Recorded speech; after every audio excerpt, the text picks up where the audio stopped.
Hi everyone, Charlie here, and welcome back to One Cup of Japan.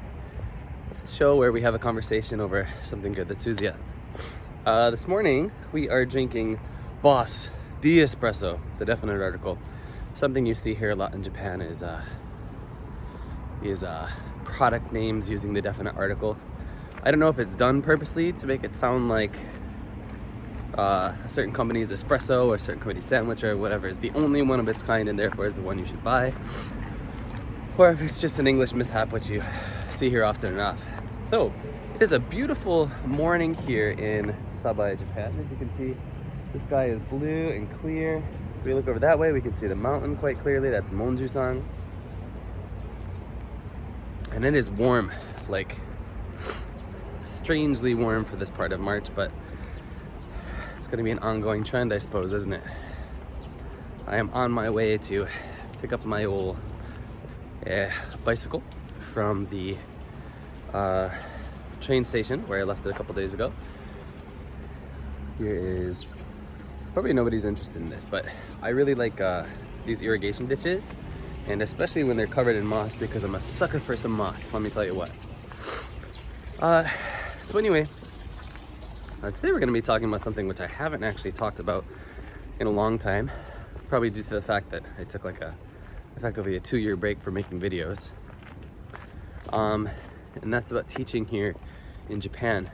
Before I get into that, for those of you who are interested, I wanted to offer you an update on the coronavirus situation here in Japan. Now, it is no longer simply an Asian problem, as it mostly was maybe the first time we talked about it. Of course, now big problems in Europe and Italy, and I imagine we're going to see some worsening of the situation in many countries around the world, particularly, if I had to guess, unfortunately, hello dog, in the United States. Oh, he's an angry puppy. I'm sorry, leave me alone. And also here in Japan. Interestingly enough, we had our first case of corona here in Fukui Prefecture. Just announced last night, just after work actually, I got the news. I think inevitably, it was here a long time before that. And, part of the trouble is, it's really troubling to see some of the numbers. And hopefully you guys can still hear me. We're going past a little bit of a busy road. Sounds like they're doing construction. Let's see, is there another way we can take? Yeah, not from here. So apologize, bear with me as we get through this noise. Seeing some of the numbers yesterday where they're saying that in many places, in many countries around the world, the coronavirus numbers are being underestimated by... All right, let's just go ahead and walk here. Clearly chosen a good path for us this morning. This house here, actually, we're walking past now, was actually just on TV recently. There's this not famous,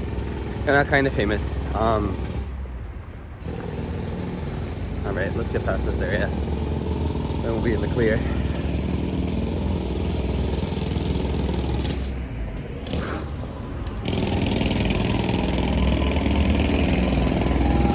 Now there's an ambulance coming, unbelievable. Well, anyway, hopefully everybody's okay with where this ambulance is going.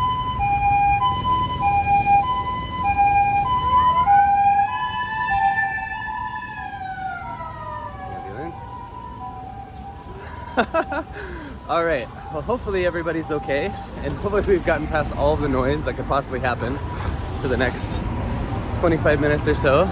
My gosh. So, anyway, that house, which you can still see there on the corner, very big, beautiful, traditional style house, was just on TV recently on this program called, what is it called? Juden sasete kudasai, which means please let me charge. In this case, It's charged like an electric scooter, and there's this very famous kind of older, not older, I think he's only in his 50s, so older is not quite right. Oh my gosh, if you're going to go. Talent who goes around on electric scooters and just like sees different parts of the country and tries out different food and that kind of thing. And when his scooter dies, he goes to people's houses or whatever and asks them, I love this house, to let him charge his scooter, hence the name of the program. And anyway, for anyone who cares, that house was on that program. Anyhow, so yeah, the corona thing is being wildly underreported by all estimates. And it has been incredibly disturbing to see the lack of serious response both here in Japan and in my home country. And the efforts in both places to sort of make it seem like it's not as big of a problem here as it is in other places. And you know what's gonna happen because of that? People are gonna die. People are gonna die because they're gonna think that they're in a place that's safe, and they're gonna contract the sickness. They're gonna give it to other people. So anyway, things are here as they are everywhere else, to put it in a very short way.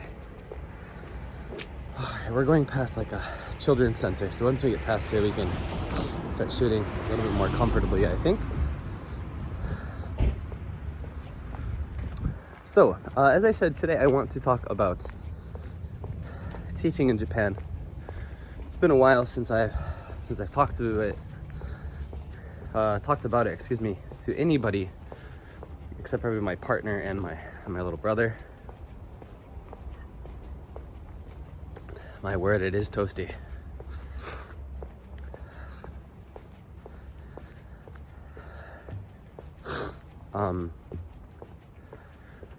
Where to start? So I have made it somewhat official to the powers that be that I am going to be leaving my current company. Here we are. Let's see. There's a shrine. Get my stupid face out of the way. I guess let's walk up here. Let's try to be respectful though. If anybody's here, we'll turn around. But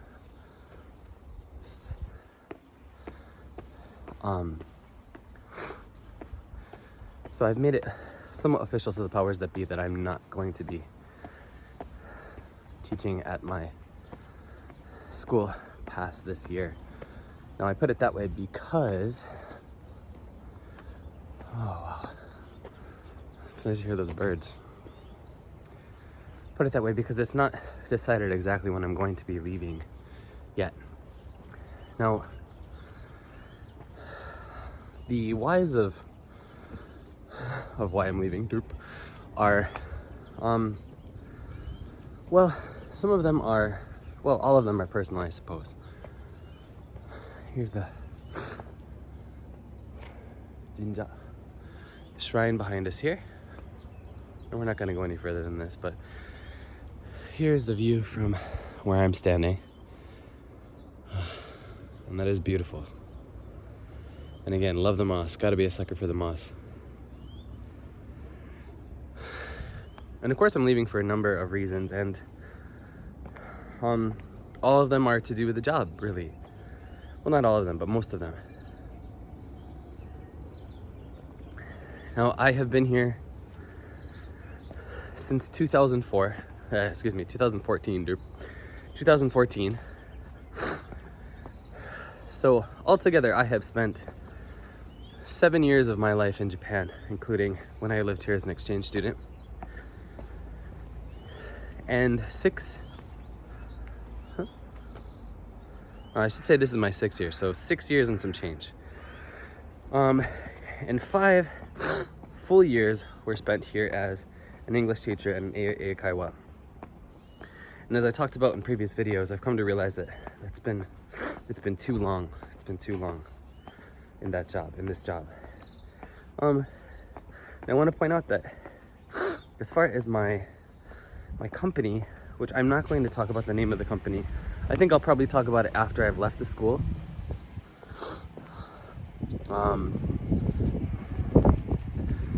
but for obvious reasons, I'm not going to talk about it right now. Oh, we got some wind.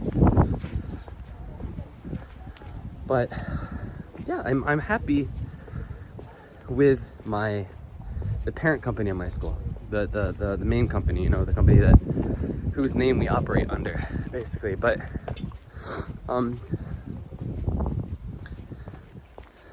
what I'm not so happy about, I think, is things that probably I should have realized and probably could have realized from the get-go.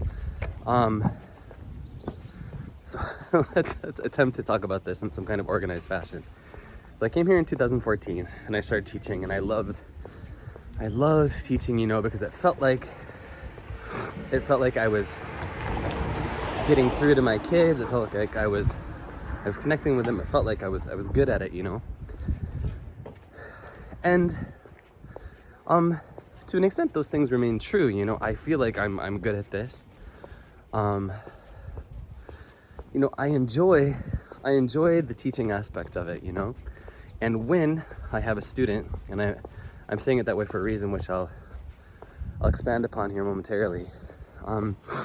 When I connect to a student and I'm able to help a student, it's the greatest feeling in the world, I've got these kids who've been with me since I started, and now they're like in the 6th grade of elementary school, and I've seen them come up from just like these tiny little human beings to the beginnings of like young adults, and that's so rewarding, especially when I'm able now to have conversations with them, because in my school I'm not allowed to speak Japanese.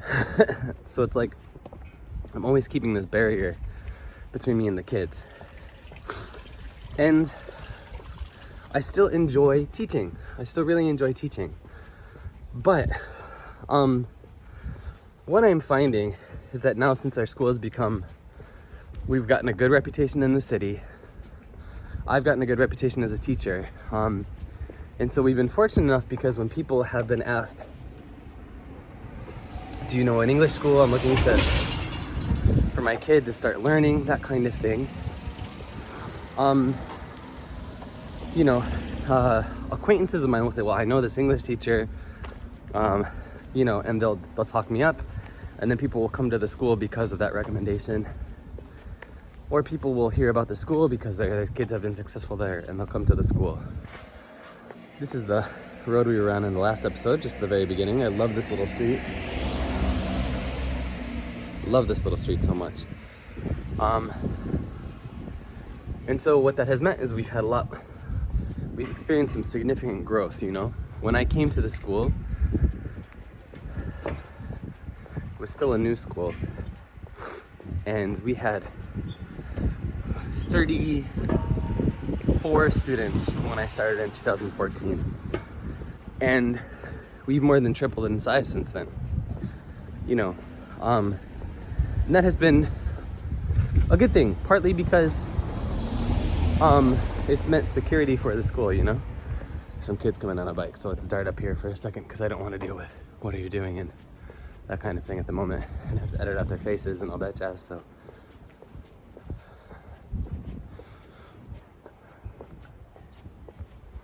let's let them go past. It's another little, not sure what this is, if it's a private residence or what, but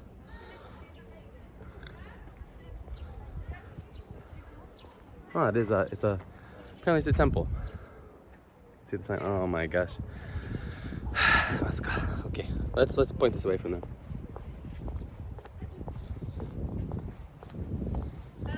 Hello. I'm fine. How are you? I'm Sleepy? Me too. Instagram? YouTube. YouTube? YouTube. Yes. Sorry, you I'm an English teacher. Oh, Yes. Do you know, yes. Next to Chuo School. Anyway, Chuo. See you later. Bye. Thank you.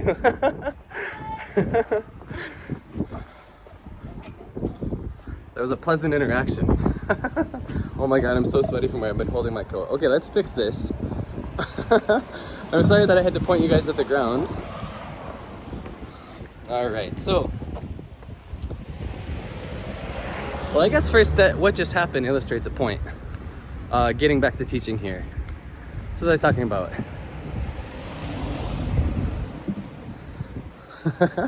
At the very end of the conversation, the little boy said, just be careful about getting corona. Which, fair enough. Thank you very much, little boy. So, oh God, I've really lost my train of thought. So we were talking about teaching here, right? And, okay, so, as I said, when I got here, I loved everything. I thought I was good at it. I loved connecting with the kids. I loved seeing them being able to speak English, that kind of thing. All of those things remain true now, but since we've had such growth, I'm the only teacher in the school, so there's no one else to give the students to, which means my class size and my class load have increased exponentially. Now what that means is I am expected to teach all those classes with very little preparation time or with overtime, but they don't want to pay me overtime. So what that means is either I'm doing a lot of service overtime, or I just have to make do with the time I have, or I'm preparing at home, that kind of thing, right? Or the third option is I just don't prepare and my class quality goes down, which is not something I'm satisfied with, right? Here we are in like kind of the central part of Sabai. I guess this could be called the downtown if there is such a thing. Over there is Nishima Park. We were there during our last video. There's shops and like restaurants and stuff around here.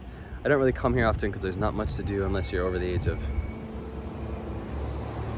like 50 kind of thing, or if you're really into like snack bars and that kind of thing, which I am not.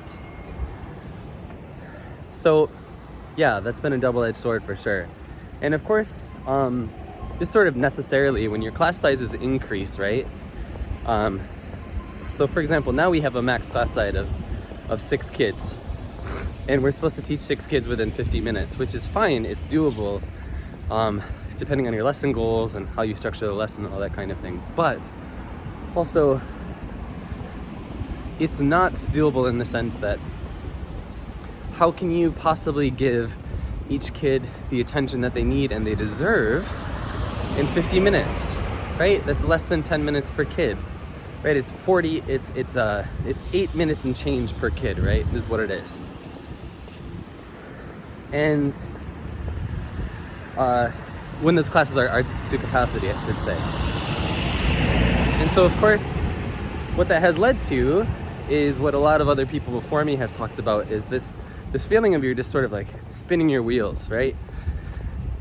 You're doing your damnedest to teach, and you're really trying, and maybe you're not just there for the paycheck, which I hope anyone who comes here to teach isn't, for the sake of those kids and the sake of your own, the cleanliness of your own soul. And yet, no matter what you do because of that situation, it seems like you're fighting a losing battle.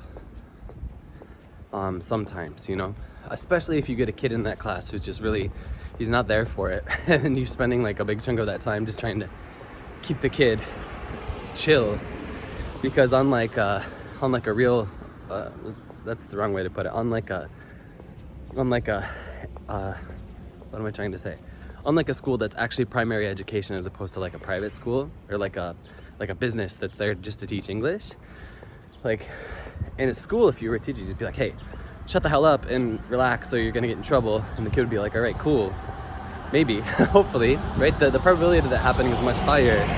But if I do that too much in my school, what the kid's gonna do, he's gonna fuck off. He's gonna be like, all right, well, I'm gonna tell my mom that I hate this class and we're gonna quit, and then that's money that doesn't go to the school, and then that hurts my job security, right? And that's just something that I'm both of those things I've just talked about, I don't know that I'm, demoralized is not the right word, but I'm opening my eyes to that situation, or I've opened my eyes to that situation. And I do have an interest and a passion for teaching, but I want it to be in a place where I feel like I can consistently make a difference.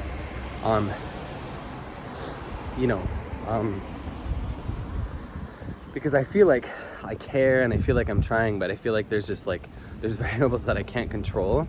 that I'm done with kind of thing, you know? Now, the other thing that maybe just what just happened with those kids back there illustrates is how I need to like keep this like double persona kind of thing, right? Right, at my school there's a very strict like, let's go down this little side street. At my school there's this very strict no Japanese policy with the kids. And as I've talked about before, sometimes, this is a cafe. What? Mio Shoken. Oh, that's cool.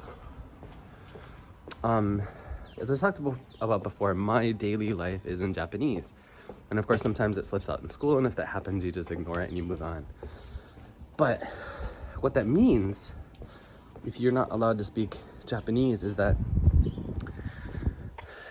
all right, let's be realistic. These kids come to the school for basically usually an hour a week. We have some kids who come 2 or 3 times a week, but basically an hour a week. And most of those kids are not going to go home and review too seriously or practice too seriously, right? So what that means is if they learn at all, it's going to be a very slow process. So what that has meant in my case is there have been children who, they're children who I can start speaking to within like 6 months because their parents are really on top of it.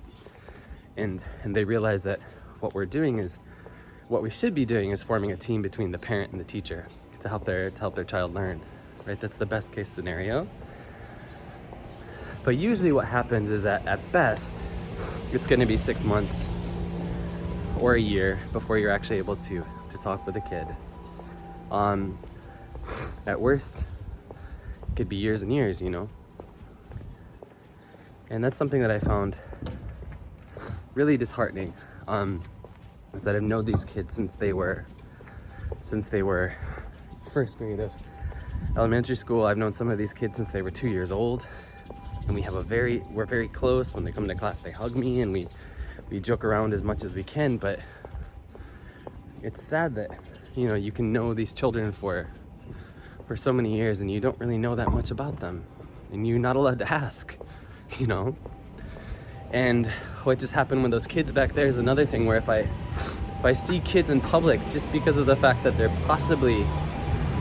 potential students of my school, another ambulance. I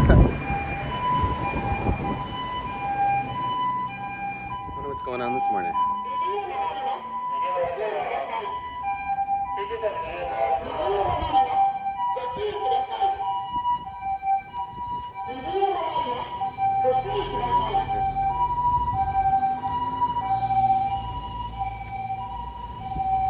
You know, so lost our train of thought again here. And yeah, as I say, even though you've known these children for, you know, almost the entirety of the portion where they were able to form words in any language, it just feels like you have to keep this barrier between you and them, you know? And I hate it. I hate it. Because I love those kids, you know, and I want them to be able to learn. And to a degree, I understand why it is that way, because especially when they're little, right? Especially when they're super little, if you start speaking to them in Japanese, guess which language they're going to choose? They're not going to try to speak to you in English, right? They're going to speak to you in Japanese. Well, the wind has done a number on the old noggin here. They're going to try to speak to you in Japanese, and it's counterproductive. You know, because again, we talk about how far you're able to go in discipline and how much you're able to discipline, that kind of thing, right? You can't be too strict and being like, yo, we're speaking English in here or you're in trouble, because then they're going to be like, oh, well, this isn't fun, I'm going home. And then you're going to lose students, you're going to lose income for the school, and all that jazz. Sumimasen.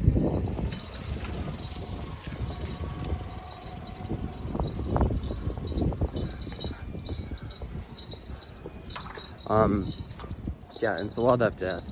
But there becomes a point, like, once the kid is in like the 5th or 6th grade of elementary school, I don't understand why you're not allowed to speak Japanese anymore. Like, I don't think you should have them come into the school and just start rattling off and only speaking to them in Japanese or anything like that. But the fact that you aren't allowed to say anything in Japanese to them, especially when it would expedite their learning, seems asinine to me. So, oh, this is a beautiful house here. Beautiful house, which we can't see too well because of this wall. That lady who was just next to us was on a mission, and she was walking about the same pace as I was, so I just want to let her go. Because that bear bell, which why you're using a bear bell in the center of the city is beyond me, but anyhow.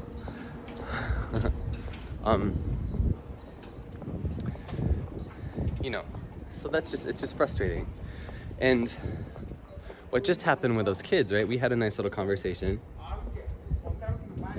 But those kids, they were speaking to me in Japanese, and I could understand them perfectly, but I was answering them in English. Now why? Because they're potential students. And if they come to school, and they're like, oh, wait a minute, you're that dude who I saw walking around with a camera, and you spoke to us in Japanese. Right? Particularly if they tell that to their mom when they come in for like the demo lesson, and that gets back to the mom through like the meeting, and that gets back to like my bosses through like the meeting process, and they're like, well, we didn't get that student because because of your interaction with them. Even if it's something as innocent as just speaking to them in Japanese and trying to have a nice little conversation with them, I'm gonna be in trouble. And it's just, I'm just tired of it, I've done a lot of work. Despite my recent loss of steps, which we talked about in a previous episode here, to be able to speak Japanese and to fit in and all that kind of thing, and to have to hide that because of what is increasingly an asinine reason. It's just, and I get it. So, I'm gonna play by the rules. While I'm there. I'm gonna do what I can to help the company while I'm there. But it's just not something I want for myself. I don't want to have to live here in that fashion. And that's something that will be nice, I think, when I move to the neighboring city here in a couple months, is that I can just sort of start afresh, like in many aspects. And I can, we have some students from that city, but I can just start completely fresh. We're walking past a hospital here, so I'm just really looking forward to it. So, that's how I feel about teaching within the eikaiwa structure. Here 5 years later, and I certainly I certainly do not want to discourage anyone from coming here. Oh, there's some wind. I certainly do not want to discourage anyone from coming here and teaching, because despite my misgivings, or the points that I am dissatisfied with as far as teaching, the fact is it is still mostly a good job, It's still mostly a good job, and it's like, what are you gonna complain about, really, is the thing. Like, my job for 8 hours plus a day is to go and to try and teach children, and to hopefully help them become decent adults, and to hopefully teach them in English. And I get to play with them for 8 hours a day. And yes, there's some stress that comes with that. When you have some kids that just don't want to cooperate or whatever, and some of the issues that we talked about. But at the end of the day, it's a good situation, It's a good situation. And I'm thankful that it was something I've been able to do for this long, and I'm thankful to find that it's something that fits me, because I like teaching. And so for any of you out there wondering, okay, well, should I come to Japan? Should I stay away from eikaiwa? I think the answer is no. Yes and no, because there were two questions there. Yes, I think if it's something you want to do, you should take the leap. No, you shouldn't stay away from eikaiwa. But you should be aware of once that sort of initial high fades of like, okay, I'm doing it, that kind of thing. You should be aware of the realities of the situation. That's all I'm trying to do. That's all I'm trying to say. And for me, I love my kids. I really, we had a girl who just left a couple days ago who's been with me for 5 years, and she left because she basically aged out of the school. And you know what? That sucks and it hurts. And you know, and that's hopefully, I want that for you if you come here to teach. That's the kind of teacher that I hope you'll be when you come here, is someone who gives a shit. And so maybe, to go back to the question I just asked you, should I come to Japan? Should I avoid the eikaiwa?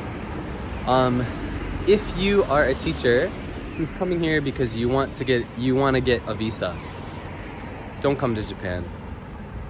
And yes, avoid eikaiwa and any other teaching position, because that's not the kind of person that these kids need. I know that's a little soapboxy,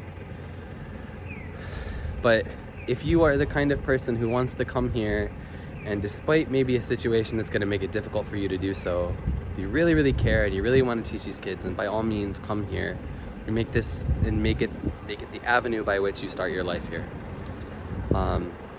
Yeah, so I guess that's all I'll say. So I want to end this on a positive note by saying, again, that I am thankful for the time I've spent here. I'm thankful for the parents who've let me teach their kids for 5-6 years, that kind of thing.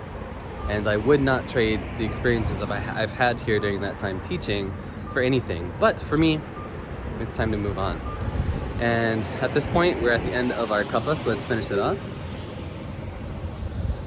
Please let me know about your experiences teaching here in Japan, what you think about some of the things I've said, and if you're thinking about coming to teach here and why, down in the comments down below.